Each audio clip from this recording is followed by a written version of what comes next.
Hello, everyone, and welcome to the Rundown. I will be your host today, Craig DeLuz, coming at you from the West Coast, the left coast, behind the Iron Curtain, otherwise known as the Sierras. But once again, as we all know, I do not do this program by myself. No, my name is Mike P. Waworski. I come to you live from the East Coast. That's the coast with the most from the co-host with the most. Here on the Rundown, 2A Views, conservative news on this what is this, Magic Monday, right? Monday Gun Day. Monday Fun Day Gun Day. Yes, sir. Yes, sir. Actually, it's not Monday. It's a different day. That's right. Guess just what day it is? Nope, it ain't that day either. It's raining tacos from out of the sky. Tacos, no need to ask why. Just open your mouth and close your eyes. It's raining tacos. It's raining tacos out in the street.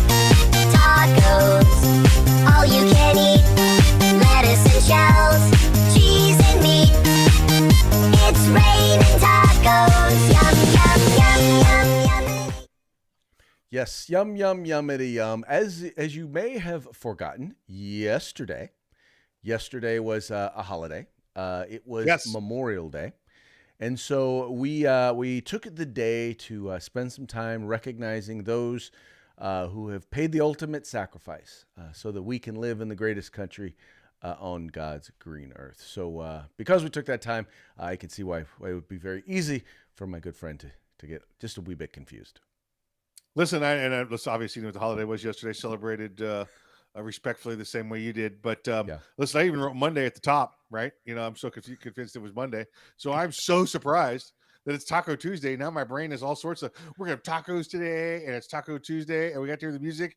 My only disappointment, Craig, though, is when you did the music, you didn't show us dancing in the little bubble in the bottom, because I usually get feedback on that. So. Yeah, well, sorry. The one of them wasn't set up when I went to go ahead and start running the program, Gotcha. and so I nixed them both. So yeah, now I'm gonna have to wait till next week to try out the Frankenstein moves. People give me some little tips and little. Yes, let me see. Next week you can do your Frankenstein move. I'll do the Frankenstein next week. Yep. How was your weekend, sir? You know, long and distinguished, right? You know, it was a great weekend. It was the Memorial Day weekend, and I think I did take yesterday off. Did some reflection. Talked to a couple of other people that had been there, and other than that, I had a good weekend. How about you? Much the same. Saturday was all about yard work and getting stuff done around the house. A lot of honeydews that were put off for quite a while. Got all of those done. Sunday actually had a film shoot starting at like 5 a.m. So did that for a short film reenactment documentary. So that was fun and interesting. And then did a couple of barbecues. Sunday evening, spent some time sipping on some bourbon and smoking some cigars. And then Monday, really just kind of focused on, it's funny, my wife and I, we just had a long conversation. You know, if you really want to know and understand and cherish what we have here and what folks have sacrificed for, try living in another country. And my wife being from another country, just really had anyway, it was a very, very thoughtful and solemn discussion. Yeah, it always is, you know, like you said, whether it's another country or you live here and just understand, and it can be a tough day for many. So I'll say that.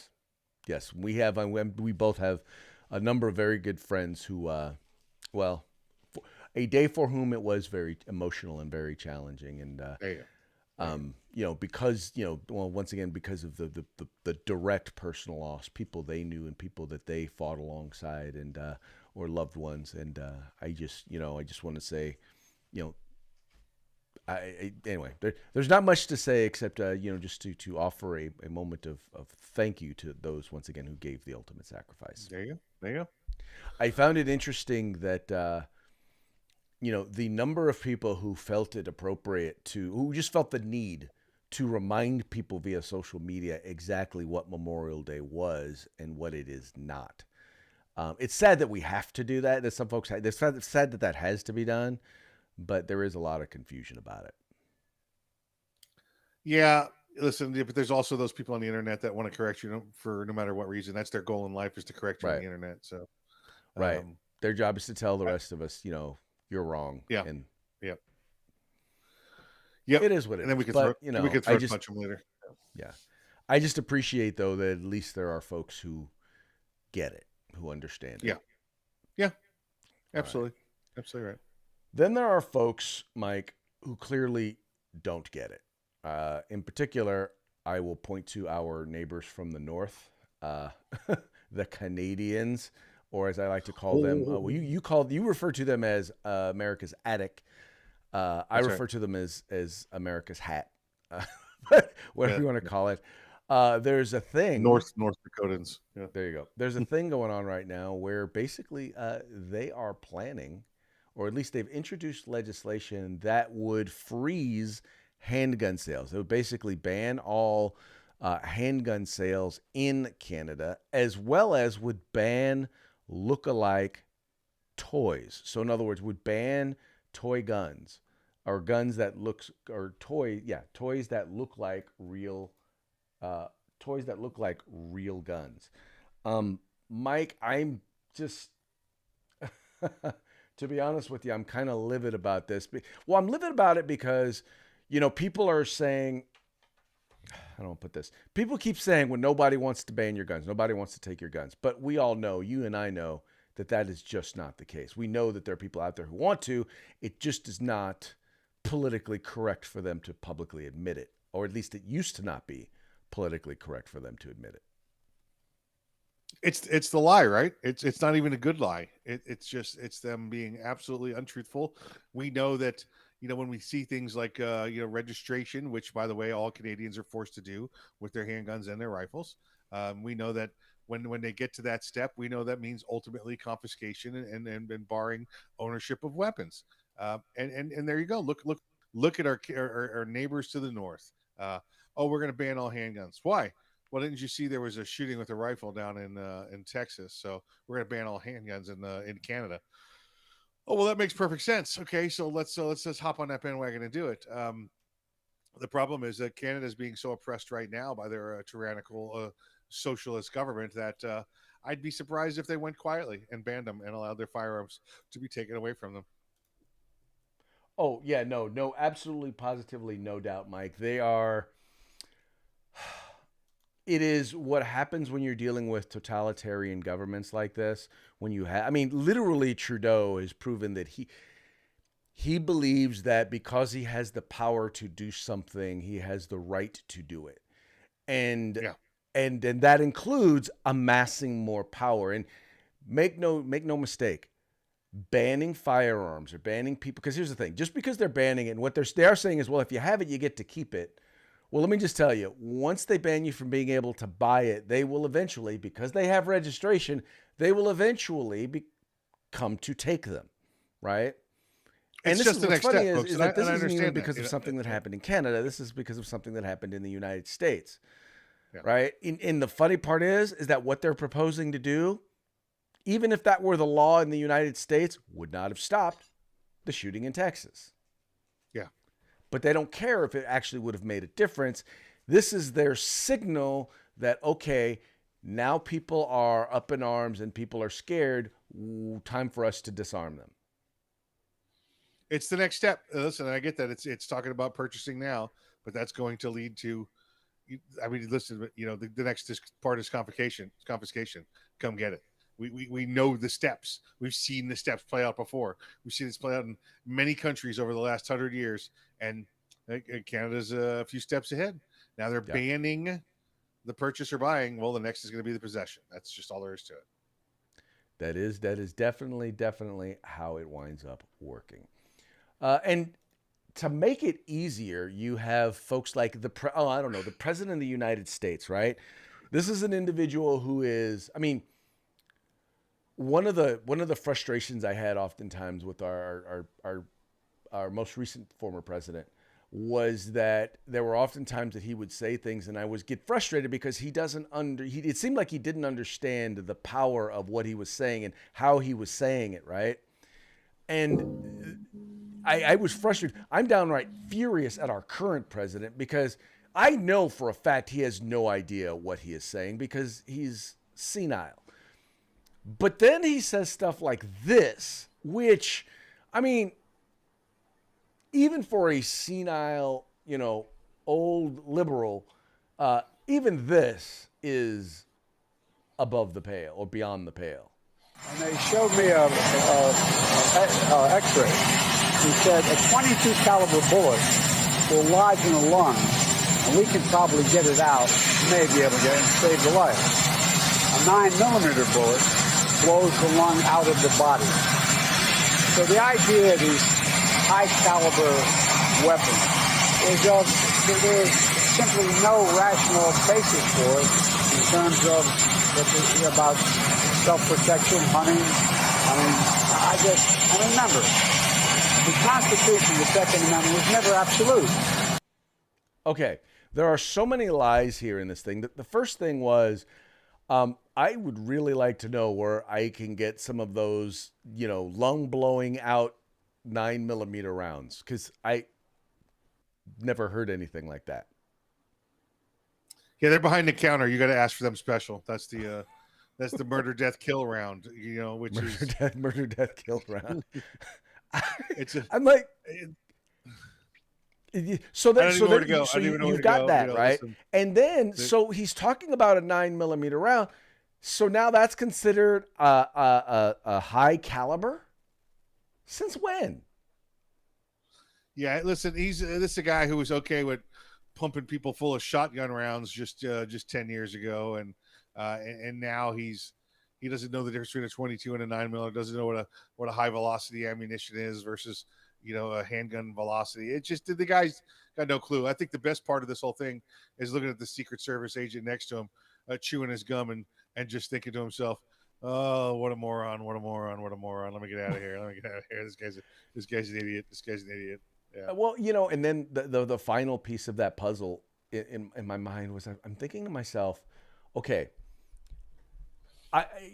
you have him, and there's articles out. There was an op-ed in the New York Times saying that we're getting hella wrong, and that we don't understand the Second Amendment. And I'm still trying to get past. Oh no, then there's the whole, and there's this whole, the Second Amendment is not an absolute right. And I'm thinking to myself, okay, I was not an English major, right, in college, all right, but I'm having a hard time figuring out how the shall not be infringed is not absolute. Yeah, listen, Craig, it's the only place, including the Declaration of Independence, which is very strong in its nature, that says shall not be infringed. It's the only place. I mean, if that doesn't make it legally an absolute right, I don't know what does. We know from from our history, from the telling, from everything that we know, that this is an inalienable right. It's now an enumerated right, but it is a natural right given to us by our Creator. That kind of makes it an absolute right. Unless you're willing to go sit in front of him and have the conversation, it's an absolute right. But this is how you spin it, right? This is how you deal with politics. Beat it down, tell lies about it, and soon enough we can diminish it, right?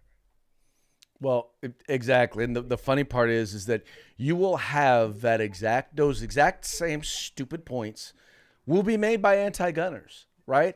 They will perpetuate the internet. Now, what's funny is that you're not going to see that get removed from YouTube or get removed from Facebook or censored by PolitiFact. They're not going to do it because guess what? It pushes a narrative that they agree with, that they like. Yeah. You're absolutely right. You're absolutely right, sir. So once again, to those of you who are reasonably rationally minded people, who are either in the middle or on the left, all three of you, please pay attention to this sort of stuff and realize that they do not know what they're talking about. And just like I would not allow someone, for example, these are the people who are trying to pass laws regulating our access to firearms. People who know nothing about them, right? I don't proclaim to be an expert, but I do know that a 9mm round will not blow a lung out of a human body. Maybe a squirrel, a small squirrel. Wait, hold on. You got a It'll pretty blow good a aim, though. Squirrel out of a human. It'll blow a squirrel out of a human body. Oh, squirrel's heart out of its body. Oh, lungs okay. out I of its thought, body. man, you got squirrels in your bodies in California. What's going on out there? Yeah, that usually.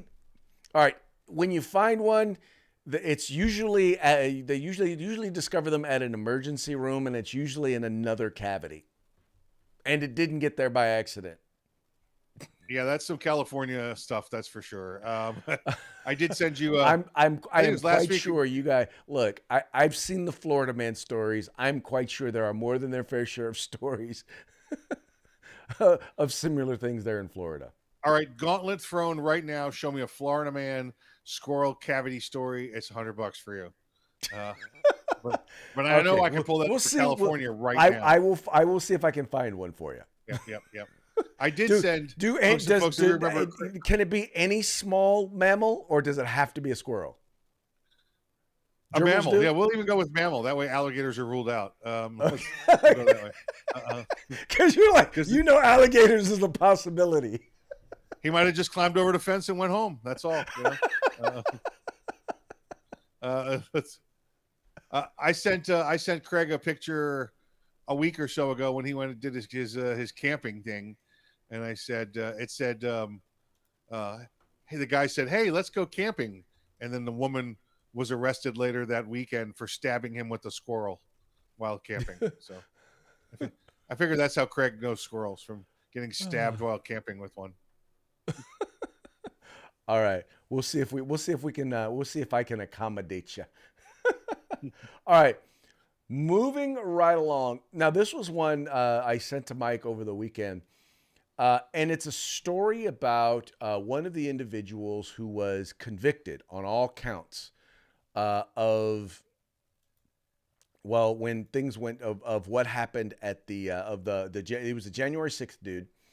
And the story basically goes into, this guy was convicted on all counts. So it says here, let me show you I'll show you the headline, right? So the headline is, former Army reservist and alleged white supremacist found guilty in Capitol riot trial, right? They changed, by the way, changed the headline because it said guilty on all counts, right? And then they go in here and here we go. A former Army reservist and security guard at Naval Weapons Station was found guilty on all counts for his role in the January 6, 2021 attack on the U.S. Capitol. Now, Mike, what do you think he was found guilty of? All counts and charges, Craig. All counts and charges. So let's see. What was he found guilty of? Obstruction of an official proceeding. That's one. That was count one. Count two. Yep. Entering or remaining in a restricted building or grounds. That's called trespassing, yeah. Right. Disorderly or disruptive conduct in a restricted building or grounds. Sounds like another misdemeanor. Disorderly or disruptive conduct in a Capitol building. Another misdemeanor, right? Parading, demonstrating, or picketing in a Capitol building. Yeah, I don't know how that last one's even a crime. I thought that's what the First Amendment was for, but okay. But Mike, now let's go back to for his role in the attack. I mean, yeah. This is NPR. He was one of the, These are our tax dollars at work, folks. Yeah. This is NPR. They're supposed to be objective news, yada, yada, yada. Right. But this is how they portrayed the story. Yeah. Listen, they say his role in plan. It's like he was one of the major planners, Craig. You know, right. Like he got with the Trump people ahead of time and said, "Listen, here's the deal. We're gonna take the Steele dossier and we're gonna infiltrate and break down the walls and we're gonna carry out Pelosi's drunken husband." And it just, And by the way, it's not he real. clearly was a leader in it because guess what? He was a former Army reservist. I mean, he was practically a Navy SEAL. Yeah, that's right. That's right. He could have been. He was green. He was prop green. He was a Green Beret. He was, I mean, come on now, former Army reservist, Green Beret. I mean, clearly he was an overqualified security guard. Yeah, I think you're right. I think he probably orchestrated it. He wrote it. He wrote the plan up. It was him and Dick Cheney. I think this may wind up getting him the death penalty. Oh, if well, they actually in California. Where is he from? What state's he in? Let's go down. Of New Jersey. Oh, well, he's probably already in the cooler. It says here, prosecutors portrayed Timothy Hale. I won't even pronounce the rest of his last name. Of New Jersey as an extremist who hoped for a second civil war. Now, once again, I'm still waiting for the people. Since we call it an insurrection, I'm still waiting for the people who are going to be charged, who are going to be convicted of insurrection. In fact, I'm still waiting for them to be charged under the Insurrection Act. Right. Yes. You know, since it was an attempt to overthrow our government, one would think that, you know, they would actually charge them. That somebody might be tried with it. Yeah. Oh, I guess we'll have to wait. We'll have to wait and find out. This is I guess my whole point here is how can I possibly be expected to take NPR or MSNBC or NBC or CBS or the New York Times? How can we possibly be expected to take any of them seriously when this is how they report stories? You can't. You know, that's your answer. You can't. That's NPR. Oh, not going to be real news. Here we go. Let's take a look. You had people during the George Floyd riots that were literally throwing fire bombs at police, right? Yeah. Throwing Molotov cocktails and rocks and frozen water bottles at law enforcement. Yeah. And they didn't get this much publicity when they got charged, let alone if any of them got convicted. Yeah. They didn't get anything, right? Because that wasn't that was lawful protest, Craig. Mostly lawful. Mostly peaceful protest. Yeah. Don't worry about that burning building back there. Don't worry about that. Yeah, exactly. Anger and frustration. But there is one thing to be grateful for, and that's because there are some really good Americans out there, people who recognize their responsibility. And by the way, some of them actually do work in government. Now, Mike, on Friday, you sent me this story. It was really at that point just it was a Facebook post where someone was talking about it, and now we actually have confirmed stories in the media about a gentleman. His name is Jacob Alvarado. He was an off-duty Border Patrol agent who was just about to sit down to get his haircut when his wife texted him. I don't remember if texted or called him, but contacted him, letting him know that there was a shooting. There was an active shooter situation going on at the school where she worked and where his daughter went to school. And he summarily grabbed the shotgun of there at the barber shop and proceeded over to the school, where he would then work with other officers who were there, and basically went on campus and basically got dozens of students and teachers who were hiding there in the school, went on campus and got them out of there. You know, this is a guy who didn't wait, Mike. He knew what he swore to do, right? And he didn't wait for, you know, some bureaucrat to tell him, look, you have a responsibility to do this. He just went and did it. And I just want to say it was nice to know that there are people there in I think they're in all parts of the country, but that were there that quite possibly saved a lot of lives. Yeah, absolutely. Listen, I think I said to you last week when I talked about the Uvalde Police Department, and by the way, there's going to be all kinds of hell to pay coming out there. You know, they don't let them off. Hopefully, they don't let them off like they did the horrible police supervision at the Pulse shooting. But this has already got national attention. This should get some shooting, this should get some coverage. What what I said to you last week was cowardice is contagious. All right. When you get there and the first guy or the second guy or girl or whoever it is says, hold on, we got to wait. We got to wait. We got to wait. Everybody in line behind them also starts to say the same thing. They start to say, oh, okay, well, somebody else has made a decision, so I guess it's okay to stand here. Two other people have made a decision. I guess it's okay to stand here. Well, on the flip side, Craig, you know what else is contagious? That's heroism. Those that say, and there's no goal to be heroes. It's guys that and gals that want to get the job done. Say, listen, I'm going in there. You can come with me or you cannot come with me, but I'm going in that door. And the next guy says, all right, well, I'll go. I got to cover your back, man. I'm with you. I'm with you. And then the third person says, okay. It just rolls like that. And thankfully, there are people like this off-duty, border patrol agent. Otherwise, the Uvalde police might still be standing outside the elementary school waiting to go in.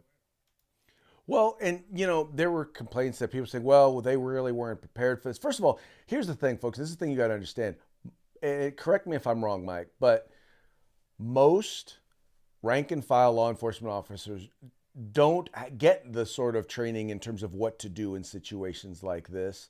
In terms of hostage situations or active shooter situations, they don't get ongoing training on stuff like this. But there's a difference between having training and knowing all, and just knowing, look, there's a guy in there with a gun and he is killing innocent people. Innocent people are in danger. We've got to do something. We've got to engage, right? Am I wrong?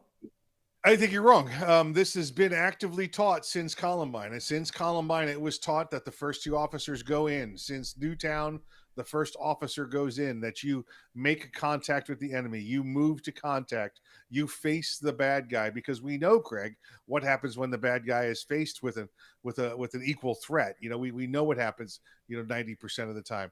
It is taught now to go. It's taught from the academy. It's taught in service training. It's something that's taught constantly now. With law enforcement. So, and I'm sorry, again, I'll throw Uvalde police under the bus. They followed this guy in, or maybe they followed him in a few minutes later now. That's the story I'm seeing. But when they got to the classroom where he was, they stopped and said, oh, wait, he's in the classroom now. He's no longer an active shooter. Well, I don't think the guy was actively moving, and he was there. But guess what? You have got to take the initiative. You have got to seize the initiative. Go through that door, and you make your minds up while the bullets are going past you. Well, first of all, thank you for that clarification. I'm glad you shared that information, because, sadly, I think that too often that there isn't sufficient enough training. But in this particular case, you're saying, look, this is something that they're taught. This is standard department policy. Yeah. Or if it's standard department policy and it wasn't the policy of this particular department, well, then this particular department chief needs to be dealt with. And if it was their policy and they still didn't act, then that also is something that needs to be dealt with. But I think even beyond all of that, it's just there's this basic understanding that you don't know who in that room, even if he wasn't shooting at that very moment, there were children in that room who had been shot, who, if they had been rendered aid early enough, could have, we'll never know now, but there's at least some sort of a possibility that more lives could have been saved had they been rendered aid earlier. And again, the story I'm hearing, that I guess when a couple of the cops finally got there and did decide to go in, now they did wait a considerable amount of time, Craig, but he was roaming the school, right? Mm-hmm. And then when he went in is when he went behind one of the doors and kind of, looking to barricade himself. And that's when you have to seize that initiative. You have to go through that door with him. Otherwise, you just got a room full of victims now. And their response was, and the police chief said, because some of my officers might have been shot going through that door. Right. Guess what, buddy? Guess what? That's your frickin' job. And if you can't do it, take your badge off, take everybody else's badge off, and send them home. That's it. Well, and also though, ready to go to work. Yeah. Also though, keep in mind, Mike, the it's been ruled, I think it was by the Supreme Court, that law enforcement does not have they are not constitutionally required to protect you. Yeah, and you're talking about the out of San Diego area.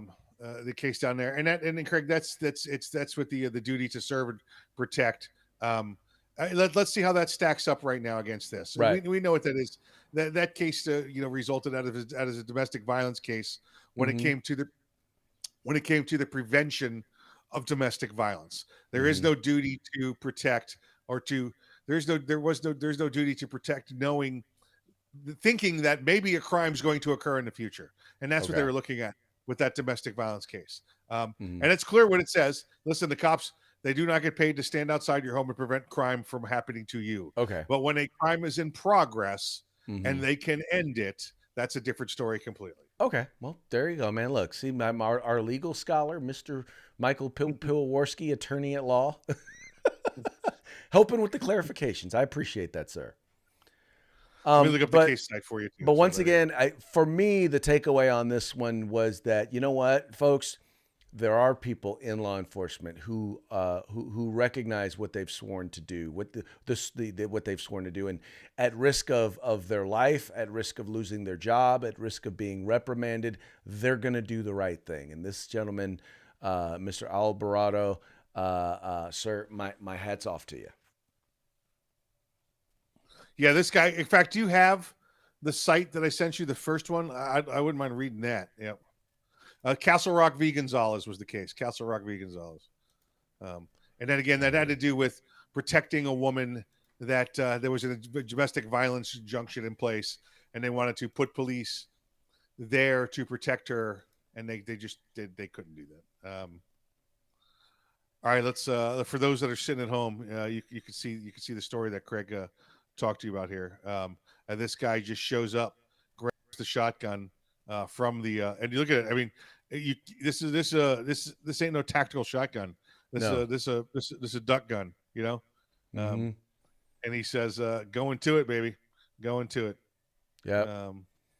So hats off to him, sir. Thank you. You made America. You have made America proud. Yes, sir. Yes, sir. And maybe they'll make him the head of the Border Patrol agency. Yeah, that is what they need to do. Yeah. Right. Yeah. And by the way, he's also a part of the very same entity that you have the president and the mainstream media demonizing as they try to protect our country as folks attempt to illegally enter our country. Yeah, he's a part of the group of folks that they're continually trying to demonize. And I'm still waiting for the president to apologize to the U.S. Border Patrol agents for that. Well, the last one I saw was now since the shooting, and they realized that it was Border Protection that ended this. I guess it's the president's last conference and last stop. They refused to allow Border Patrol agents to even speak to him or be in the audience. So really, yeah.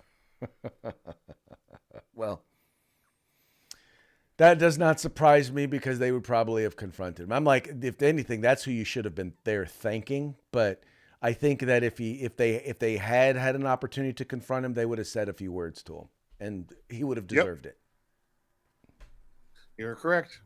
Anyway, because here's what happens, and this kind of goes into our first parting shot today, is because when it comes to talking about ideas, and this is ultimately what gets me about when we start dealing with the whole, when we start getting into the whole idea of talking about these gun laws and whatnot that they're proposing, whenever you start talking about the actual issue, when you start talking about the guns, that's not what they do. Because what they do is they don't want to talk about the issue. Instead, what they do is they name call. So when they say, well, for example, we need universal background checks, and you say, well, wait a minute, this guy went through a background check and passed it because he was of legal age and didn't have a criminal record. He went through a legal background check. So what good would have universal background checks have done? Well, it would have done absolutely no good. And that's what's so odd about this. So instead of actually challenging our ideas, what they do is they name call. And for those of you who are just listening on the podcast, it's basically got a bunch of donkeys or jackasses walking. There's a Y in the road with a sign that goes two ways. One goes to the right, says challenge their ideas. One goes to the left and says call them names. And needless to say, the Democrats are all going towards calling them names because you do know that if you are pro-gun, Mike, that you are pro-killing children, right? Evidently, yeah, I'm pro killing children. But you know what? The numbers equal out. Let's do the gun control children deaths versus the Roe v. Wade children deaths. Oh yeah, no, they don't want that sort of comparison. No, The follow the science comparison. No, they don't want actual facts and numbers. This is my firearm. It's my body, my choice. My firearm, my choice. Yep. All right, so this next one now, by the way, this next one is dealing with, I just want to make a note. You notice we have not done an actual story on monkeypox because monkeypox is not really a thing. I mean, it's a thing, but it ain't a big thing. It's not the pandemic unless, of course, you follow the mainstream media and the left as they try to create another hysteria. And that kind of goes into our next parting shot. You want to describe this one for our listeners, Mike? Listen, if you want to know if monkeypox is going to be real or not, follow the Fauci. Follow the Fauci. All right, this is a picture of the guy and the girl walking down the street, and then the guy sees this other hot girl and turns and looks back at her. Well, this is Fauci walking down the street with the COVID, and he sees the monkeypox, and he's turning and looking at the monkeypox. He's like, "Oh, check out the rack on the monkeypox!" Woo! Yeah, that's where we are right now. So we will probably soon be hearing from Dr. Fakey on the monkeypox pandemic. And no, there is not a pandemic. I'm not saying there's a pandemic. So YouTube and Facebook don't ban me because I said there was a monkeypox pandemic. I'm not saying that. I'm just saying that Fauci will say that there is a monkeypox pandemic because that's who he is. Now, Mike, did you hear a couple of weeks ago that Fauci said that, if Donald Trump were to get reelected, he would not serve as the head, whatever the position it was that he has over the infectious diseases. He says that he would not serve in that White House. Yeah, great. Thank you. I'm like, do you really think Donald Trump would keep you around? As if he would be wanted there. As if we want him there now. This is a guy who clearly is caught up in his own press.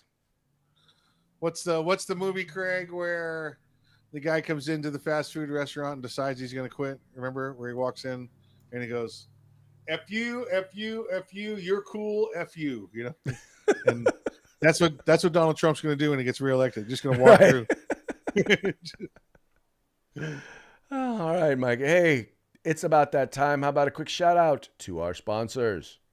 Yes, let's say hi to uscombatgear.com, to this California Republican Assembly, to Guerrilla Machining and Grid Defense, all fine sponsors of the program. Yes, folks, please make it a point. Visit them. Their links are in the description to this video or this podcast. Check them out if you like what you see, and I'm sure you will. Make sure to send them a few dollars and do some business with them and let them know that the guys over at The Rundown sent you. With that, we're going to call it a day, and we will be back with you again tomorrow on Hump Day. Hump Day!